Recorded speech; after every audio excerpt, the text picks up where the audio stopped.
Butterfly in the sky, gotta write a grant, oh my. They can take a look and find your hook. It's a mock review. In today's episode, we are talking about how reading makes you a better writer. Because your word choice influences how easy it is for grant makers and reviewers to understand your organizations as well as your programs and services.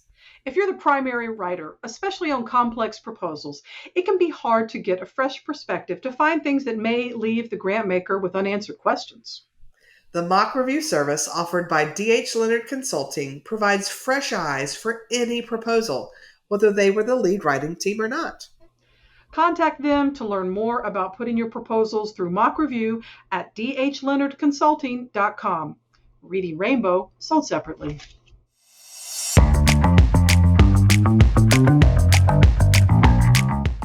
Well, hello there. I'm Kimberly Hayes DeMurga. And I'm Amanda Day. And you're listening to Fundraising Heyday Podcast. Woohoo! We are here to help you make sense of the complex world of grant writing and fundraising, including how to raise more money, how to win more grants, but really also how to work together to just improve how philanthropy works in general. That's right. And we have new episodes that drop every 2 weeks. And sometimes they include cheesy sound effects and songs because learning doesn't have to be boring. And we're cheesy people. Let's just go. Very true. This podcast is brought to you by our Season 6 sponsor, D.H. Leonard Consulting and Grant Writing Services. Their team can help make grants less stressful by assisting you with grant readiness and training, grant research, grant writing, mock review, as well as providing numerous DIY resources, guides, and templates. Don't let grants stress you out. Did you know that with every Fundraising Heyday episode, we create a coordinating blog post on their website, dhleonardconsulting.com. Check it out today. Well, hey there, listeners. Today, we're taking a deep dive into an important topic that I'm guessing most of us know just enough about to understand that we really know nothing about it. At least that's how I feel. So yeah, I know enough to know that it's important. Do I know all the things that go into it? No, but that's okay because we have someone here who does. We decided to bring in what we would call the big guns today, right? A fellow Grant Professionals Association member who knows her way all around the rules of uniform guidance, especially when it comes to talking about indirect costs. Having participated in several of her GPA annual conference sessions over the years, I can attest and testify that she knows what she knows. Yep, same here. So Karen Norris is a nationally recognized in the grant community as a consultant and subject matter expert for, I hope I get this right, Kanoco Consulting, which is a Karen Norris company in Gaithersburg, Maryland, and Lewis, Delaware. She's got experience in grants and contracts with for more than 30 years. She previously served as a grants administrator for educational institutions in the state of Maryland. She was an author and managing editor for grants publications at a national publishing house, and she's currently working as a consultant. Karen has served on the board of directors of professional associations and editorial advisory boards. She's invited as an annual presenter at national conferences and regional trainings, which is where Kimberly and I have heard her, at places like the Grant Professionals Association, National Grant Management Association, Management Concept, California Governor's Grants Office, and others. She advises clients and conducts webinars and virtual classes and on-site grant training. The White House Conference on Aging published her white paper about health grants. She's provided testimony to the Maryland General Assembly, which I've presented in front of council meetings. I can only imagine what that was like at a General Assembly for a state. But she has presented to them supporting legislation about the de minimis indirect rate, which we will talk about. And she's responded to information requests about the grant process from the U.S. Senate Subcommittee on Federal Financial Management and the House Committee on Oversight and Accountability. She's also served as a federal reviewer for the U.S. Department of Education and U.S. Department of Agriculture. So welcome, Karen. So glad to have you. Thanks, Amanda. Thanks, Kimberly. It's great to be here. And thank you so much for your kind words. So, shall we get started on this big topic of indirect costs? I think Let's we do should. it. So maybe we should just start out with a definition, right? Because we have people of all experience levels tuning into this Oh, podcast. wait. Before we do the definition, though, Kimberly, we need our tried and true question we ask for every attendee. I was so excited to get to the stuff. I want Oh to my get to the God. meat. Yes, So, no, Amanda's right. We need the origin story. yeah. So, Karen, clearly you've got grant experience. You've got some chops, right? But we always want to know. Most people didn't say, "I want to be a grant writer when I'm 12," right? We fall into this career. So, how did you end up living in the world of grants like you do? Well, I think it's such a great question, and it's exactly right. I have yet, in my 30 years, I have yet to meet someone who said, "I know what I want to be when I grow up. I want to be a grants person," and studied to be it, and then became a grants person. And I, like most people, ended up falling into it by accident. So I was in early career and I was teaching for a public school system in Maryland. And it was time for me to apply for an administrator's job. So I went into HR for my interview, and I'm thinking I'm interviewing for a school-based administrator position because, after all, I was school-based. Yeah. And I thought, oh, maybe assistant principal or curriculum specialist. So I got to my interview and it went something like this. Well, Karen, here's the deal. We've got this grants manager's position available in the school system. Nobody seems to want it. It's been vacant for a long time. We've got to fill it. Now, if you think you'd like to be the grants manager, we'll continue with the interview. And if not, come back another time. So what was I going to say to them? I wanted the promotion. So Yeah. I said, "Oh, sure, I'll be the grants person for the school system, no problem."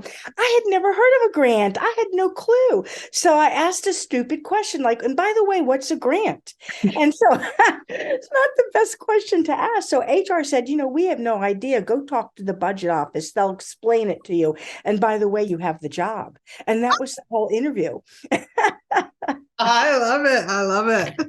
Yeah. Wow. And when I got to the budget office, I looked around and said, "Oh my God, everybody's working with numbers in this office. This is not good." So I thought, okay, I'm going to get out of this position as soon as I can. But in the meantime, I better go take some classes so I know what to do. Mhm. And I signed up for a master's of business program, and that was a very good combination of skill sets. And it didn't take me long to absolutely fall in love with the whole career that the funders make funding available to non-federal entities so they can go out and do good things in their local jurisdictions. And I just was thrilled with the whole concept. So that was back in 1988. And I never left. I never got out. And for anyone who's new and just starting out a career in grants, I hope you fall in love with the career as much as I did. Absolutely. Well, I love that for most people, that is like they fell into it and they're like, what is this profession? But so many people are like, but I stayed because it Yeah, was great. right. That's That is awesome. so cool. Thank you for sharing that. And I have curbed my enthusiasm so that we could hear that origin story. But now I would love for you to define what indirect cost rate is, why it's beneficial to claim it in federal grants, and if you want to throw in a couple of examples just to help folks, because we do have listeners of all levels of experience with grants and fundraising. Well, let's start off with the real basic, with a definition of a direct cost and an indirect cost, and then we can talk about an indirect cost rate. It will make more sense. So a direct cost is a cost that is, just as the name says, is directly associated with a particular project. Without a doubt, without hesitation, the project director works on that project. That's an example of a direct cost. The equipment is purchased for that project. An indirect cost, though, on the other hand, is a little bit harder to explain. The indirect cost supports all grant projects, but it's not directly associated. It's a shared cost. So the good people who are working in payroll are an indirect cost. It doesn't matter if you work on grant A or grant B or grant C, or if you don't work on a grant at all, everybody who works is going to get a paycheck. So Mhm. the people in payroll are shared Mhm. among everybody. Mhm. That's an indirect cost. An accounting term is allocated. They're an allocated cost. I like to use the word shared because people understand you share the cost among everybody. The tricky part about direct and indirect costs is that you can have a cost that's direct for somebody and indirect for somebody else. And let me give you another example. Salaries. Salaries can be direct or indirect. It depends. It depends on whose salary you're talking about. Now, if you're talking about the salary for our project director, that salary is going to be a direct cost. But if you're talking about the salaries of the people who work in the payroll department themselves, that salary is an indirect cost. Mhm. And I think that's why direct and indirect costs are so difficult, because a word like travel or equipment or salaries can be direct or indirect depending upon whose salary, travel, or equipment you're talking about. Mhm. Very true. Now, the benefits for claiming an indirect cost, if we were for-profits will boost their prices. They have what's called a profit margin in all their prices. So the profit margin that they make helps to pay for their overhead costs, the shared costs like the payroll department, the maintenance department, rent, utilities. They can cover those costs because they boost their prices with Mhm. profit margin. You don't have that in the nonprofit world or in the government world. You don't have that at all. So the only way that a governmental organization or a nonprofit can help support those overhead costs is by having this indirect cost rate that they can charge to grants. That helps them recover part of the overhead costs. It won't cover everything, but it will help support their overhead costs because we can't charge profit in our world. I've never heard it explained that way, and how beautiful of an example to make it make sense. Great. It also gives fuel to the fire when, for example, when board members come to say, we're here because we know how to run a business and nonprofits should be run more like a business. That's a great time to point out, but they're not, because we're not often allowed to use overhead, and in fact are penalized by certain organizations that rate nonprofits around even claiming a small percentage of overhead as a part of our profits. So just a little arrow for the quill as I think about board development and other kinds of things. But it's a great example. Thank you. Oh, okay. Well, so now that we understand what, the difference between direct and indirect cost rates, when it comes to figuring out what your indirect cost rate is, it's not just, yes, Kimberly, go ahead. Sorry, I just wanted to make it clear too. And Karen, please correct me if I'm wrong. If you're listening to our podcast or watching us on YouTube and you're like, I'm writing a grant for the ABC Family Foundation, they don't say anything about indirect costs. What is this even about? I just want to say that, as Karen has said, we are talking about federal grants and possibly many state grants, particularly those that handle sort of that federal pass-through funding that use indirect costs. There are some larger private grant makers that will have an opportunity to address indirect costs. They often assign a random percentage. That's been my experience. But I just wanted to make sure that if people are mainly focused on private foundations, they may not have even encountered this and may be like, oh my gosh, have I messed something up? And it's really dependent on the type of funder. And we're focusing on that federal, those federal and federal related applications. So that was my PSA for No, where I think that's Oh, great. I think that's great. But it doesn't hurt to ask. it does not hurt. It does not hurt. And if a private funder doesn't mention indirect costs, it doesn't hurt to ask them, by the way, can I charge indirect That's costs? true. It doesn't, you never know. You might be surprised with an answer. And then again, they may not, but they have to make up their overhead too sometime in some way, so that you would think that they would understand. Right. You would think. Yeah. I saw a private funder, and they're small. I mean, it's small as far as like Right. they give between like $10,000 and $20,000, so they're not huge grant makers. They allow you to charge up to 50% to indirect cost rate, and I've never seen that before with anybody. And I had a heart attack. I'm like, you may be my favorite funder right now. The ones that go general operating funding, we like your mission, we Yes. trust you, we've reviewed your finances, do what you need to do. Those are my favorites. But in the meantime, there are Yes. big opportunities for indirect costs and getting those Yes. shared costs. I love that term, those shared costs covered. Yep. Yeah. So when it comes to, you don't, if you don't know, if you haven't dealt with indirect cost rates, you don't just get to claim a rate. You don't just get to say, hey, our rate is 23% and we're going to charge it.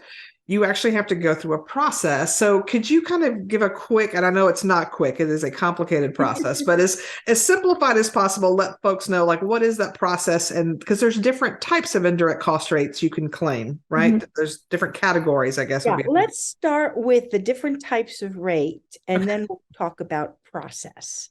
Fabulous. So there's more than one kind of an indirect cost rate. There are lots of choices of different kinds of indirect cost rates. And part of the challenge with indirect costs is figuring out, well, which would be the best rate for me? Mm-hmm. And in addition to the different types of indirect cost rates, there are different ways to calculate the rate. There are different formulas that are used. So you would use a formula with a rate. And then lastly, some non-federal entities have more than one indirect rate. When I worked for my community college, we had 3 indirect rates. We had an on-campus rate, we had an off-campus rate, and then we had our regular indirect. We had our fringe benefit rate, which we calculated separately. Fringe benefits is like an indirect cost rate because they're shared benefits for salaries like vacation or sick. And there are different ways of treating indirect rates. Mm-hmm. You can combine them in a calculation, or you can do them separately. So it's complicated because there are a lot of variables and a lot of choices. So let's talk about the different kinds of indirect rates. There's a rate called a predetermined rate. Now, that's one of the most attractive rates because it's easier to apply for.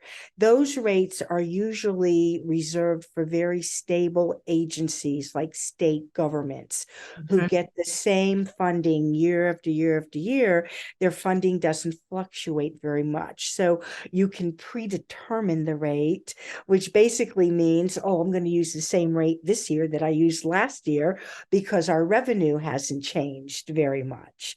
So that's an easier type of rate to apply for, but not everybody is eligible for that kind of a rate. Now, there's another rate called a fixed rate with carry forward. And that would be for someone who had a predetermined rate, but there was a big change. Like suddenly they have COVID funding and their revenue went way through the roof. And then, oh, we're losing our COVID funding and the revenue goes way down. So there's a bump. And there are different ways that people handle that COVID funding, but with a fixed rate with carry forward, if you had a rate and there was a sudden major change within the year, they don't penalize you. You make it through the year with the rate that you had, and then the very next year they carry forward the part that you owe them, and they charge it to a future period. So it's interesting. So that's a nice rate. If you have a stable rate, and then all of a sudden there's a big change. Most people will calculate the rate. It's called a final rate. And sometimes the federal agency will provide a temporary provisional rate that they can use while they're waiting for the final rate to be completed. For institutions of higher ed, there is something called a facilities and administrative rate, an F&A rate, because universities have great big campuses. So they have grass to cut and parking lots to clear the snow out of, and they have buildings to pay for in addition to the usual overhead that everybody else has. So that is a special calculation, that F&A rate, and it's for types of organizations that have great big campuses, big hospitals, institutions of higher ed. Makes And sense. then lastly, off the top of my head, we have the de minimis rate, which is a flat rate, a 10% flat rate that we can talk more on if we have time. So those are different types of rates. Now, what about the calculations or the formula? Well, when I worked for my organizations, we always calculated our rate using something called total direct costs. Excuse me. It might not have been the most beneficial rate, but it was the easiest one for everyone to understand. If you're charging indirect costs on all costs, total direct costs, you don't have to worry about backing out any exclusions or any type of exceptions. You're just using total direct costs. We'll charge our indirect rate on everything. Yeah. So that is one type of calculation. Another calculation is called modified total direct costs, or MTDC, modified. So that's a very popular calculation. It yields a slightly higher rate than total direct costs, but you have to keep track of exclusions. If the rate is modified in some way, then it means there's some costs that are excluded from the formula. Equipment is an example. With modified total direct costs, you cannot charge indirect for equipment. So you have to remember to back it out. You can't charge it. And folks who are new at indirect costs, who don't understand the subtleties, may not realize, oh, that's a harder formula, because you have to know about exclusions, what is allowed and what isn't allowed. And Karen, are those exclusions, are they like it's across the board? There's rules about what's excluded, or does it depend? Yes. Okay. And the definitions are in the uniform guidance, and right up in subpart A under definitions, and they'll define direct costs, indirect costs. They'll define what modified total direct cost is, and it will say included in modified total direct cost are salaries, fringe benefits, supplies, da da da da da da da. Excluded are equipment, patient care costs. So if you're a hospital and you have a lot of patient care costs, this might not be the right formula for you to use. Okay. The tuition is not counted in Mhm. modified total direct costs. So if you're a college or a university and you have a lot of tuition costs, that might not be a good rate for you either. Mhm. So you have to think about what is included and what is excluded when you pick a calculation or a formula.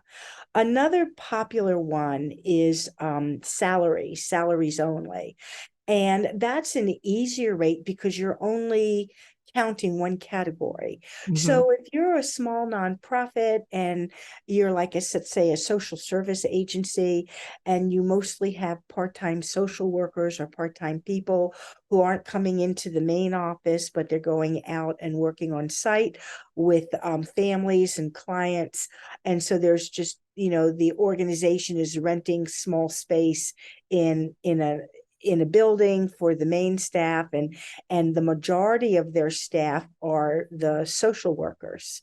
So they don't have don't own a building, they don't have a lot of equipment, they don't have a lot of supplies, they have to pay rent, but what they have are people, and the people are their main cost. So you can have an indirect cost rate that's based on salaries only, and Mhm. you only charge it to salaries, and that's it. So that's something that people can understand. Oh, we only charge indirect costs on salaries.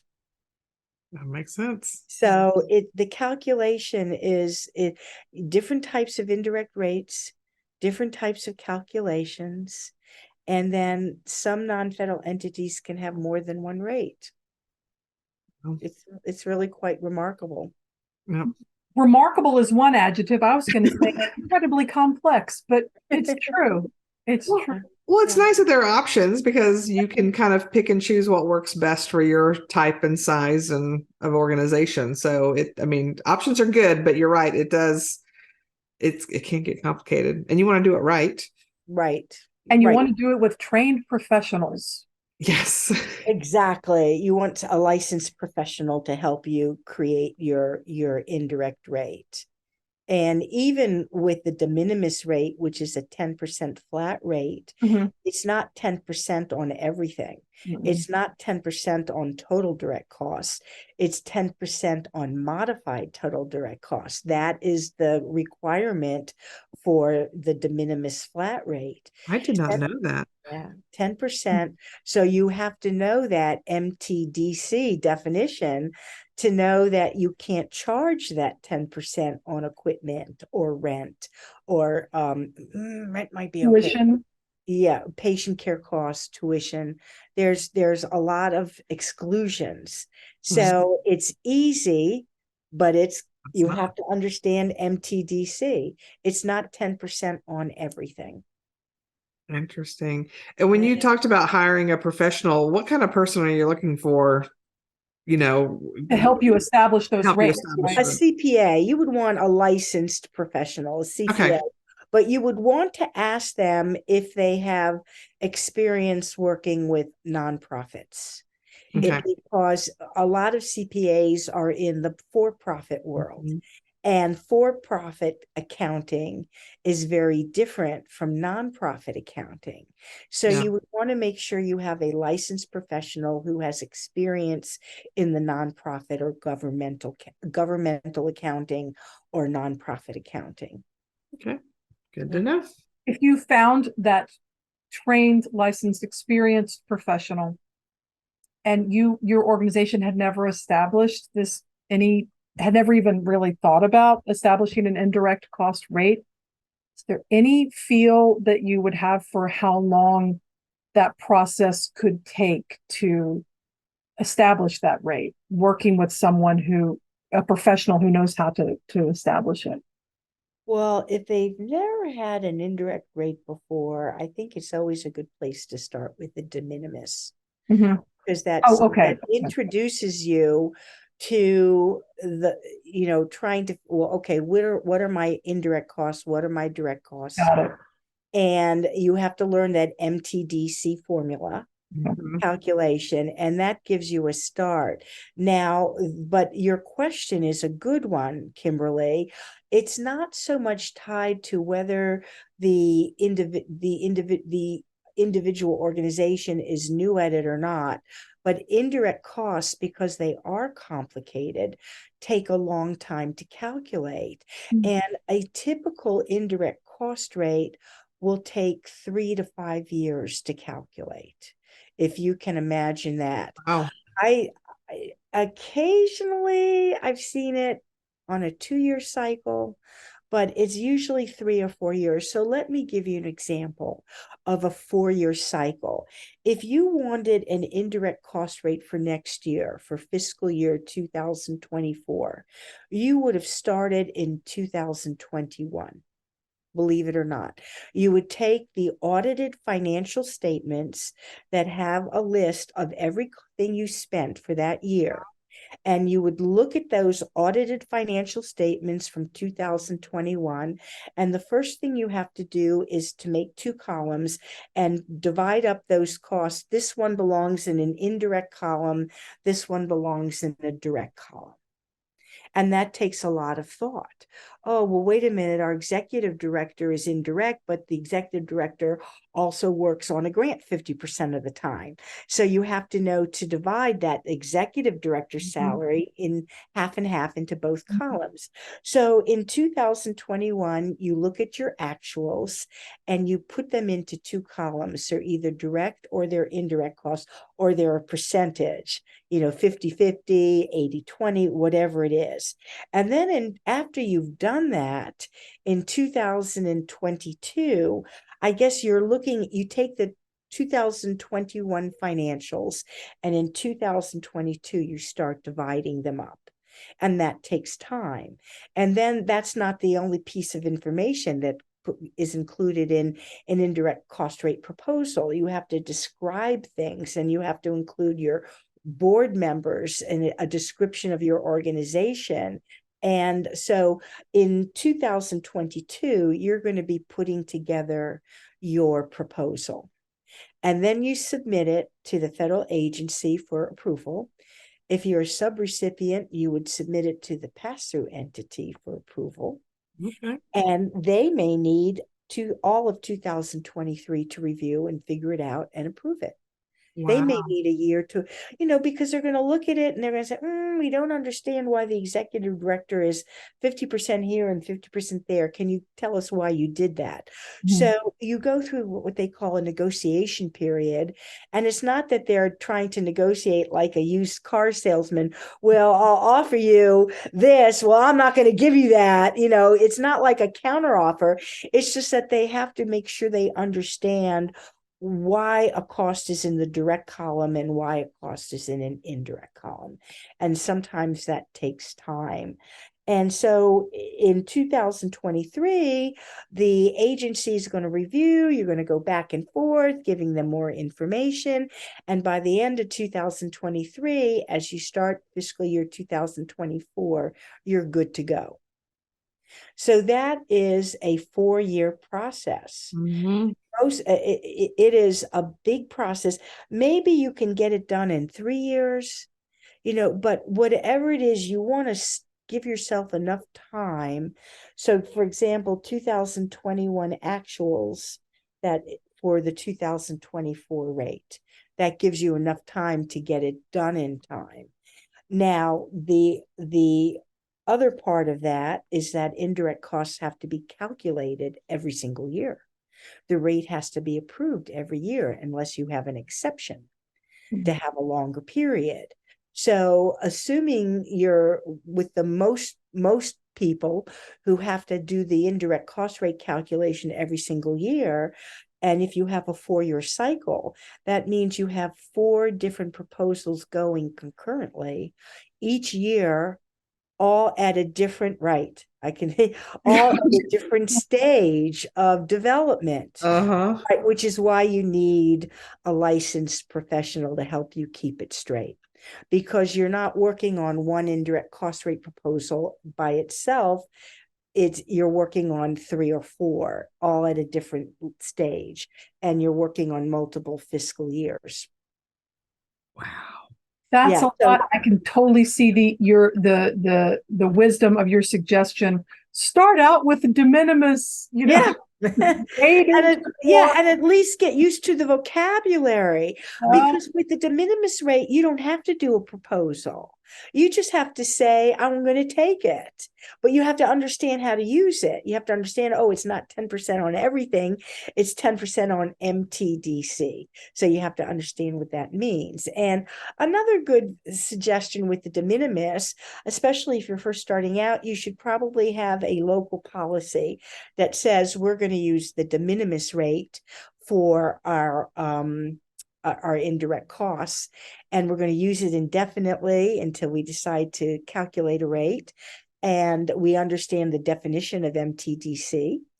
And just to give an auditor some reasonable assurance, so when the auditor comes by to audit how you're using indirect costs, you can show them your policy and they understand this MTDC.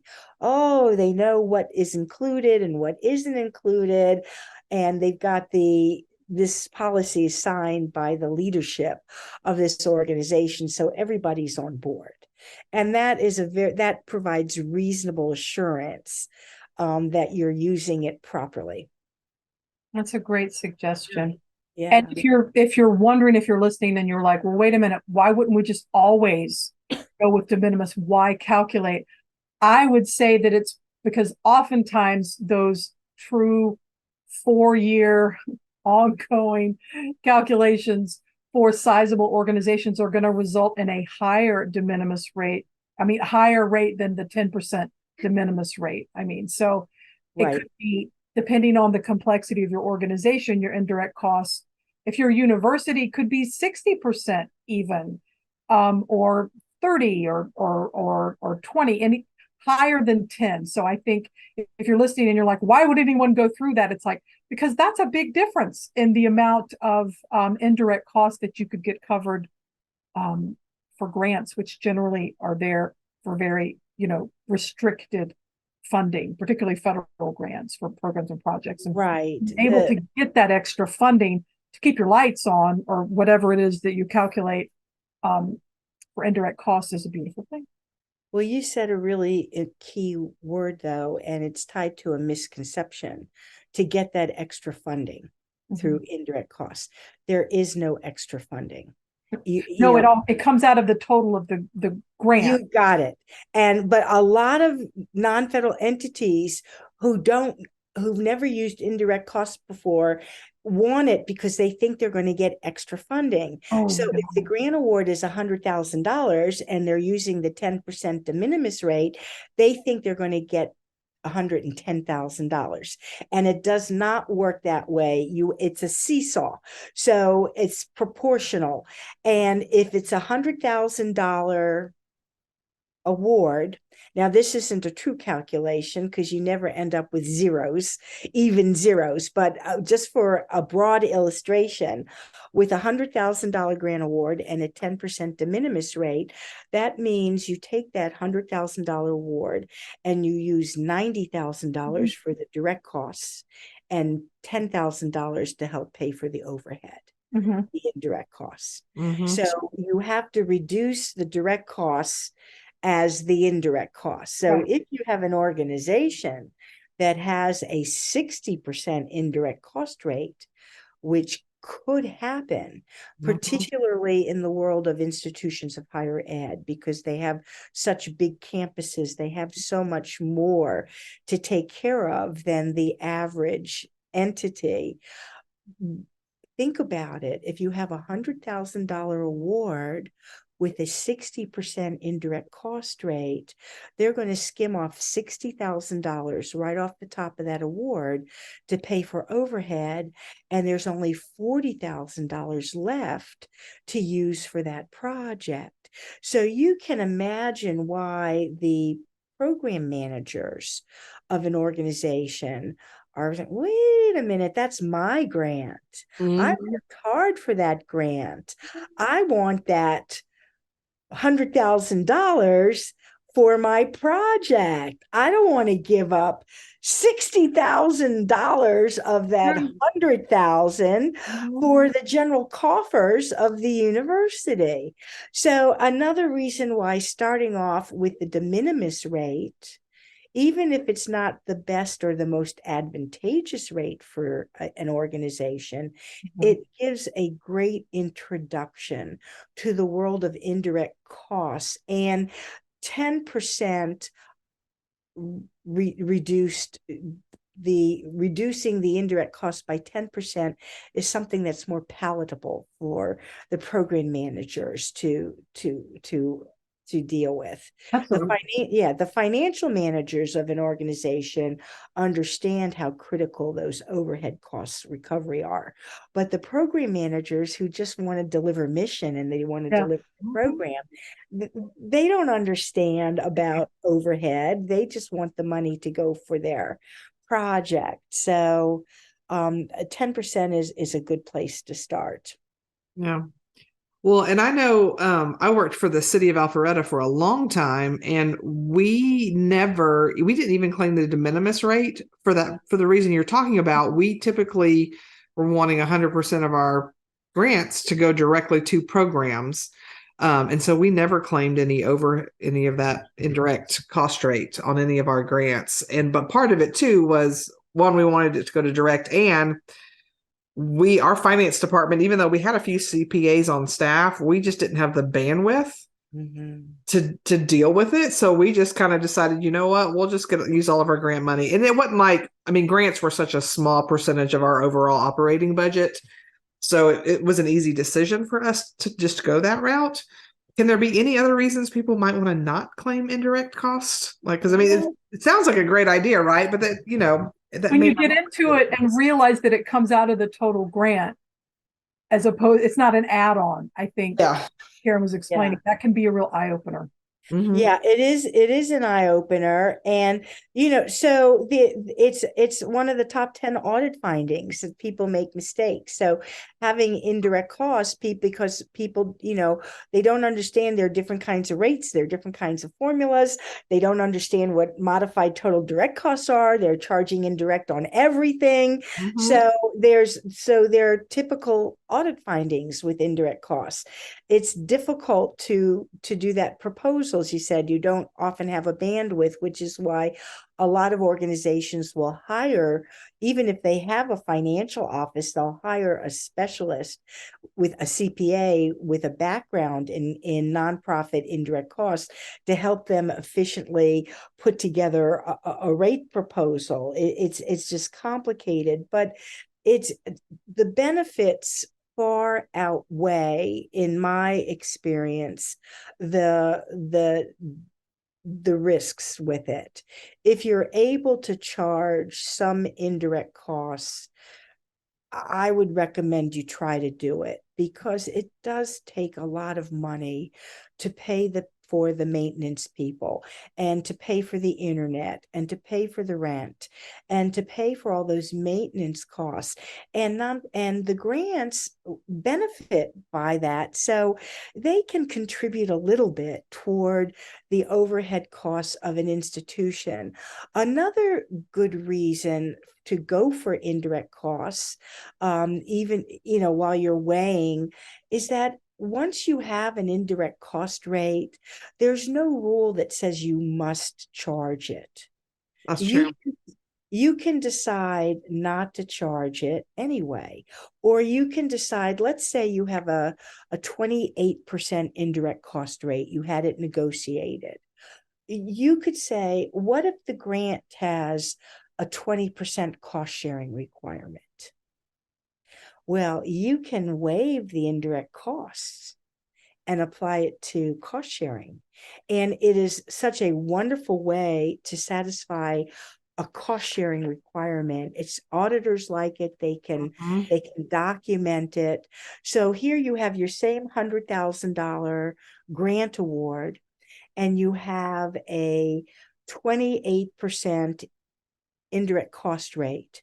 So $72,000 is going to go for direct costs, and $28,000 is going to go to indirect costs. Are you with me? 72 plus 28 make the 100,000. Now in comes the 20% cost sharing. You can say, okay, I'm going to waive, I'm not going to recover 20% of my 28% indirect cost rate. So you move that $20,000 up to direct costs. And now you have $92,000 direct costs. Are you with me?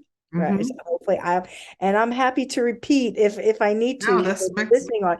Okay. So you switch categories, and you now have $92,000 of direct costs, which really makes everybody happy. The agency's happy, the program people are happy, and you still have 8% left over that can go for indirect costs. So the 92,000 direct and the 8,000 for indirect equals that $100,000 grant award. So it's a very painless way to satisfy cost sharing. Non-federal entities sometimes can't apply for grants because they don't have any way of coming up with that cost sharing requirement. Very true. Even if you had the 10% de minimis rate, you could say, okay, I'm not going to take my 10% de minimis rate. $10,000 goes towards that $20,000 cost sharing. And now you only have to come up with another $10,000 Yeah. rather than the full 20. Yeah, that's a beautiful thing. I think all of this points to the importance too of understanding the time that it can take.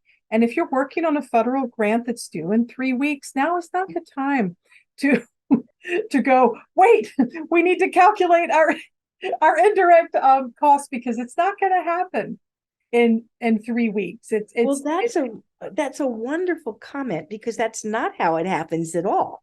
The indirect cost rate calculation has nothing to do exactly with the deadline of a grant.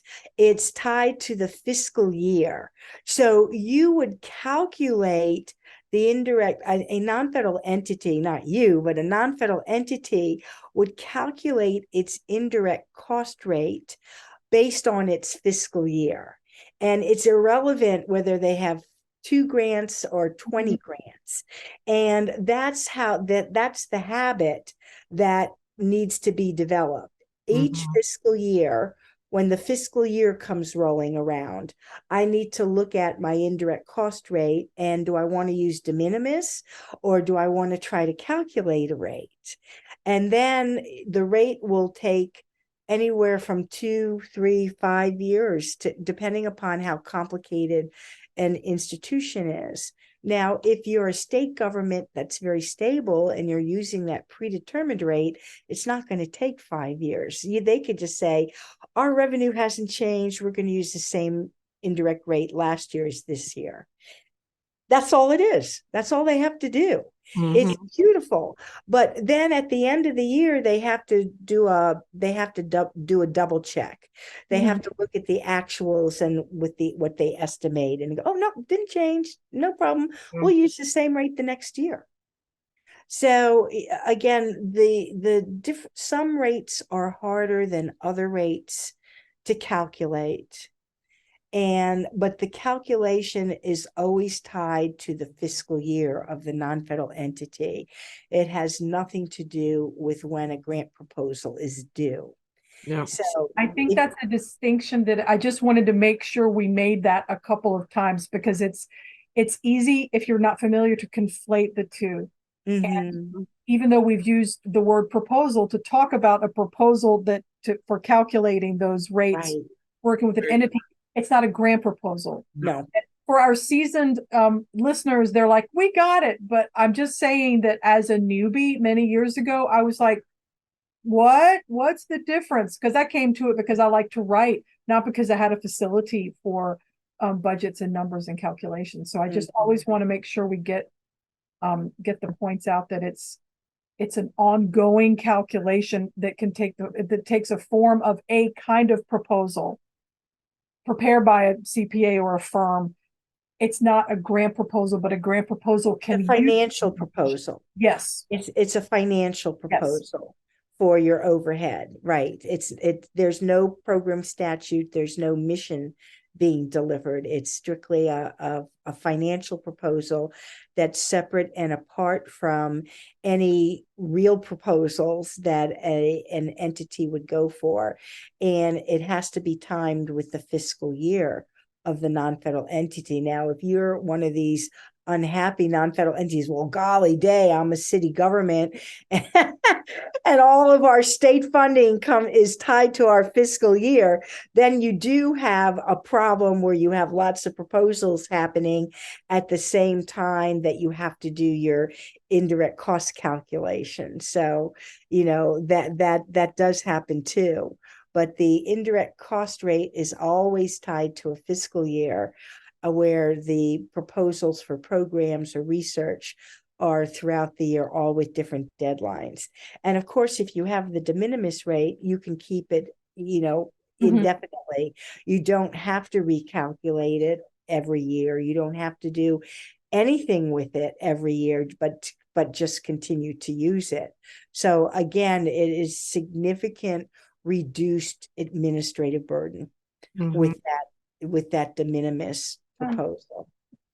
And it's my understanding, Karen, that like anybody you can claim the de minimis rate, but once you have actually negotiated a rate, you cannot go back to that de minimis rate. Is that correct?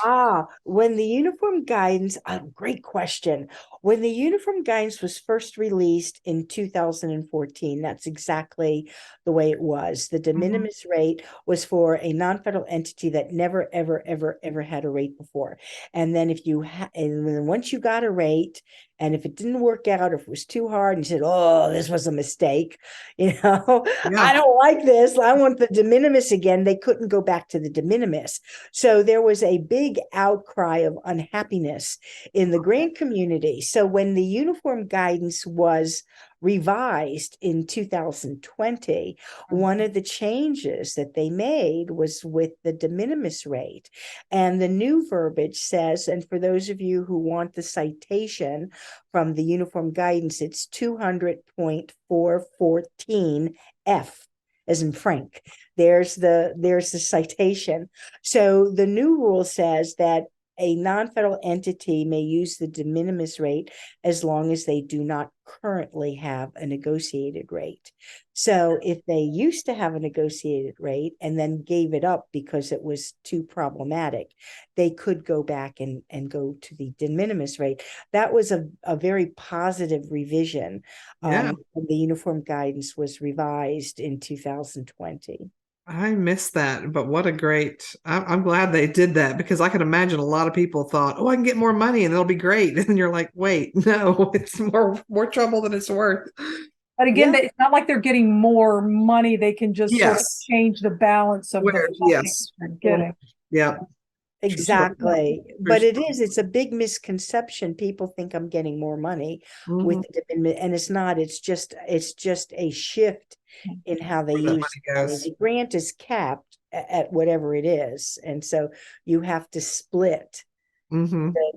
what's direct and what's indirect. Yeah, exactly. But yeah, you can go if you had a negotiated rate and it was just too much of a headache.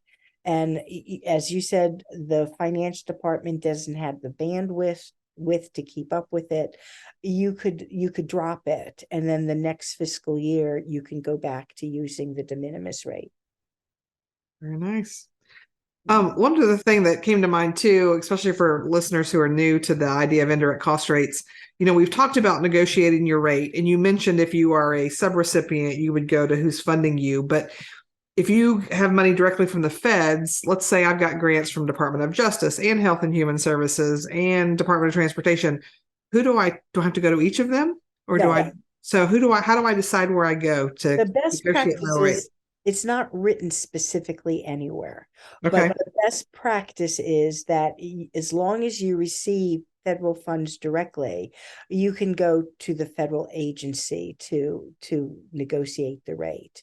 Now, if you're a subrecipient and you only receive funding through pass-through entities like the states get the money from the feds, and then the state turns around and make subawards to nonprofits or school systems or city or county governments. Then if you only receive pass-through funding, then you would go to the pass-through who gives you the most funding. Okay. And that pass-through would negotiate the funding for you, and all the other pass-through entities would accept it. The Okay. same thing works with the federal. If you're a large organization and you have multiple grants from multiple federal agencies, your agency who is responsible for helping you with your indirect rate would be the agency that gives you the most money. Yeah. And that they call that your cognizant federal agency. Exactly. They call that the cognizant federal agency, the one that gives you the most money. Now, once you have a cognizant agency, let's say your funding shifts from year to year, you keep that cognizant agency for a period. It's either 3 or 5 years. So there's not all this bouncing back and forth. That's So nice. you don't have to change your cognizant agency every year if your funding changes. But your cognizant agency is the agency that awards the most money. Okay. And then all the other funding agencies, whether it's federal or pass through, will accept that indirect rate. You Yeah. don't have to negotiate it, thank heavens, with every single funding Agency. Do Mhm. you have an advice, Karen? Because I've when I teach grant writing and management classes, we usually spend, like 3 minutes talking about indirect cost rates. And more often than not, I will have somebody in class who will say that they have a funder who they don't want to accept their rate. And I'm like, but they have to. And they're like, yeah, we know, but they're not. You have any advice for people who are dealing with that? Like maybe and usually I think it's like a state agency that's, is not Yeah, that they're dealing with, it's not wanting to accept yeah. their larger rate. It is not with private funders, but only No, with the federal federal funding. or federally Yes, connected funding. yes, yes. It's that same citation, 200.414. And Okay, there's an A, B, C, D, E, F. It's one of those, but it's in 200.414. You can show them the citation that okay, says they must accept the rate. yeah, Now, unless there's some statutory language otherwise. So, okay, what do you run into? Sometimes all grants are created from program statute. mm-hmm. Congress sees a need in society, they pass a public law, program Yep. statute to address the law. Sometimes these program statutes have restrictions. They might say if there's cost sharing, that comes from the program statute. The program statute will say who's eligible Mm-hmm. for the award. The program statute will say if subawards are allowed. And the program statute will say if there are any restrictions on indirect, like we don't allow indirect costs for this program. Or when I was in education, a lot of the educational statutes restricted indirect costs to 8%. So the US code, the program statute takes precedence. So if the funding agency says we don't allow indirect costs, you have to ask a question. Well, is that an arbitrary decision of your agency, or is it tied to statutory language Mm-hmm. from the program statute or the federal agency regulation? Yeah, Has to be statutory language that would prohibit the indirect or limit the in absence of any statutory requirements, they must accept the negotiated rate. gotcha. Mhm. Well, it was interesting. I had a lady in class once that she worked for, I think it was the Florida. Yes, it was the Florida department. It may have been like Department of Natural Resources, Wildlife, and that kind of thing. And I know she was frustrated because she's like, we have, it's one grant program they had that was small, like $10,000, $15,000 grants. Mhm. And she's like, we have a lot of universities apply for it. But she's like, when their indirect cost rates, 50, 60, Yeah. 70%, she's like, we're basically giving them $2,000. Right. Can't do a whole lot with $2,000. So she's like, and I was like, well, I guess you could choose not to fund them. And she's like, yeah, but then that looks bad because we're not funding our universities. And, so she's like, it starts to get complicated. And I could see her point of view of when you're talking about such a small amount of funding, there isn't a lot going to direct program costs when you allow Right. it. So, They can always ask them if they would consider a reduced rate. You mhm, can't make them, but you but can ask. the funding agency can ask them if Mm-hmm. they would consider. When I worked for my institutions of higher ed, we had a 53% indirect cost rate for our on-campus rate and a 28 indirect cost rate for our off-campus rate, because Mm-hmm. we had, we had rented office space and buildings all over the county to make it easy for people to get to night classes, Oh, nice. working all day. So all we had to do was pay for rent. We didn't have to pay for it. So Mm-hmm. our off-campus rate was much lower. Mm-hmm. We usually used our off-campus rate. We never used the 53%. The only time we used that 53% rate is if there was a big cost sharing requirement. And then we Yeah. could waive it officially, Uh-huh. apply it toward cost sharing. It was an easy way for us to make up that cost sharing requirement. Nice. So the funding agencies, I know it's a dance. It's a delicate recipient, and it's a delicate dance between the program people and the financial people within the organization. So it just goes down, it boils down to good communication. What can we do? What can't we do? What would be appropriate to give up in order to be more attractive to the funder? Yeah. Can we use what we're giving up for cost sharing or for something else? So we're still making good use of it, even though it's going to be direct instead of indirect costs. Very true. These have been fantastic questions, very insightful questions about it. And it goes back to your question, well, why wouldn't we have an indirect cost rate? Because sometimes it creates a lot of drama. Yeah. Yeah. This is true. Very true. Well, I could probably sit here and ask about 1,000 more questions because you can tell that you were a teacher in a former life, Karen, because you're so patient and you explain things. I love that. Taking notes. I'm taking notes. So I'm sure there's tons of people that are going to listen to this and be like, I want to hire Karen. And I know you don't actually do negotiated rates. That's not part of what you do, but you do. I'm not a licensed financial professional, so I wouldn't feel right, but I could coach or I could provide training or, more in-depth training, or I could give you exercises to test out, well, here's a budget. Let me try the total direct cost. How does that turn out? Yeah. Okay, here's the same budget. Let me try modified total direct costs. How do I do that? And then you can compare the outcomes. So I can do things like that. I can help you with comparisons, but I wouldn't actually do the formal calculation because I'm not licensed to do so. Right. Yeah. Well, if folks want to reach out to you and get any coaching or training, how can they find you? What's the best way? They can find me on my website at https:// Kanoco, Kanoco. It stands for a Karen Norris company. Kanoco.com. I think if you use the www, it will still work, but my site has special virus protection, so it's https.